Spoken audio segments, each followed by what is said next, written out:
Okay. Hi, folks. The theme here is how do we face this sense of hopelessness and despair? And what are the things that can get us towards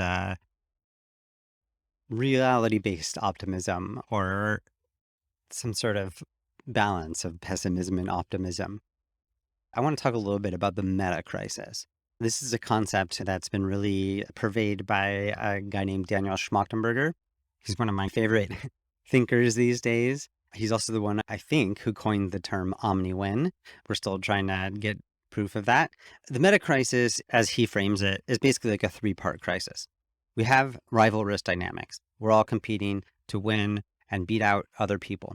In order to do that, we're all just gobbling up the environment as quickly as we can to get the resources, get the things, take care of our people, win in those rivalrous dynamics.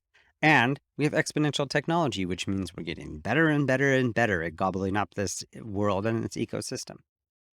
That rivalrous dynamics really gets my attention because I've been leaning on the idea that like this win-lose situation is not going to work for us. We can't keep on doing this win-lose politics, win-lose culture, win-lose everything. There's a fundamental problem there. I'm going to hand it over to a clip here. This is from Rebel Wisdom. They're nicely sharing it through the Creative Commons, so I can share this with you. And it's an interview with David Fuller. Again, this is Daniel Schmachtenberger talking about the meta crisis. The paradigm shift is basically everything. We need new systems of governance. If we just, we think about how much we love the word democracy. And we love the word democracy because it's better than tyranny. And it's better than the other like really horrible systems that we've experienced at any scale. But when Winston Churchill said democracy is the single worst form of governance ever created, save for all the other forms, what he was saying that was really insightful was that getting lots of humans to agree on anything is just a hard thing to do, and we suck at it, and we've never actually done a good job at it, and this is a really flawed system. Now, we like it because, like we said, it's overcoming things that were even more problematic.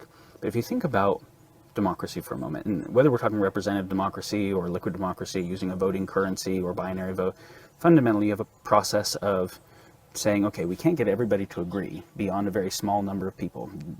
Dunbar number, tribe, you can get everybody to agree because they can all be in a conversation together. Beyond the level at which you can have a conversation together, you can have a few people control everything, and they can be in a conversation together, some type of oligarchy or meritocracy. But then you're like, no, we want most of the people to agree at least, right? That seems like a good idea. But somebody puts forward a proposition to do something that they think is important based on their limited sense-making that is never everything. That proposition, because it wasn't informed by comprehensive sense-making, will always, in the process of benefiting something, also damage something else.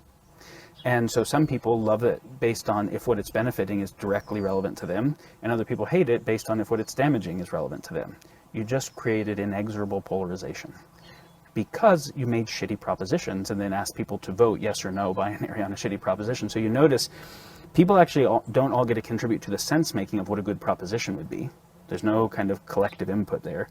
There isn't even a generation of what would good mean here. And so really, even their choice making is just yes or no on a frame that was already controlled. And typically, who's going to be able to even put forward a proposition is someone who has vested interests.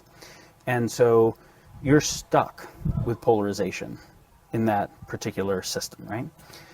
So we need new systems of governance that are not any system of governance the world has ever done so far. They are systems of how do we individually and collectively make sense of what's going on, make sense of what we actually value, and how those values can be synergistically satisfied rather than in a theory of trade-offs with each other, progressively better, and how do we create design that are optimal synergistic satisfiers. So that's a totally new thing, governance-wise. We need totally new systems of economics, we need totally new systems of education, healthcare, all the way down to, at an individual level, a new basis for identity, values, our own individual sense-making, choice-making. So yeah, thanks for watching that. There's a lot more where that came from. I think that's part of a 30-minute interview. I'll make sure that the link is here. And there's a lot more where that guy came from. He's also the creator of something called the Consilience Project. And I'll be talking about that more as we go forward. It's a wonderful project about trying to help us make sense of the world that we're in a collective way. I'm just going to pull out a couple things that Daniel said there. So, one thing that he talked about, and this is something that I've been noticing for a long time, this kind of representative democracy system is cool. It's great. It's better than all the rest, but it's really not working anymore because part of what we're doing is we're expecting these representatives to have the answers to all of the problems, to figure it out. And we actually will look at their policies at the head of time, and then we're going to expect them to go put those into reality. The idea that it's like this policy or not this policy or this way or that way, and it's like not totally formed and it's not well formed and it's not formed, like these propositions aren't being created with a shared sense, is a serious problem because when we ask people to vote on it, it creates polarization and we're creating shitty propositions.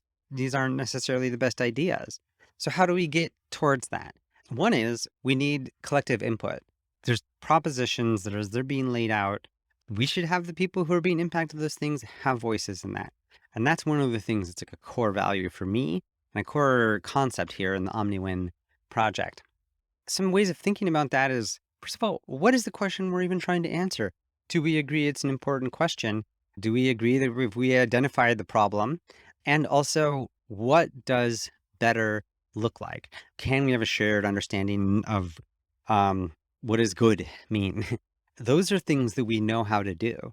We have amazing dialogue tools, deliberative democracy tools, participatory democracy, citizen assemblies. There's all sorts of ways for us to collectively do collective decision making, even on large scales, even bigger than the Dunbar number that Schmachtenberger pointed out there. But what we need to do is commit to a new system of government that is unseen. We have no idea. This never happened before.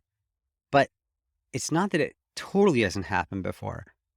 We do have the tools out there coming soon.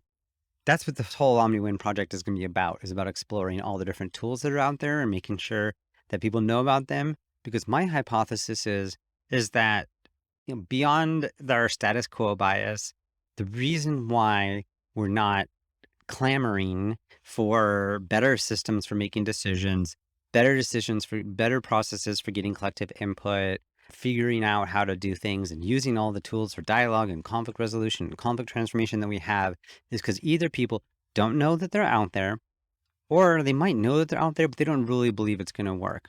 This gives me a certain bit of hope because the things that everyone wants is something that already exists.